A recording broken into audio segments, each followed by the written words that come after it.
সফি, আরে বাবা, আরে বাবা,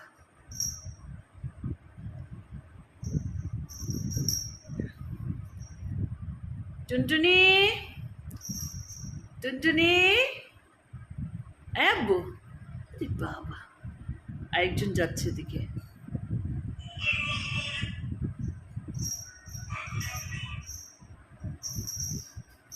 ঘোরাঘুরি করে খেলছে, পাগল হয়ে গেছে খেলনা পেয়ে। আবু নিয়ে আসো, আবু খেলনাটা নিয়ে আসো তো বাবা। টুনটুনি, খেলনা নিয়ে আসো, আব্বু নিয়ে আসো।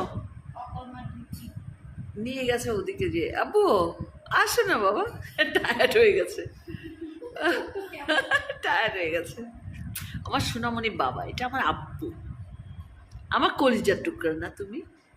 ওরে বাবা, চোখ ছোট ছোট করে বলে আব্বু, আব্বু। টুনটুনি, টুনটুনি, আমার বাবা, এই বাবা, আমার আব্বু, আমার সোনা বাবা। দেখেন সফি বসে আছে খেলার দিকে তাকিয়ে। ওই কোলে তুমি, এই কোলে তুমি, আর ওই কোলে আমি, মাঝখানে খেলনা পড়ে আছে ওই।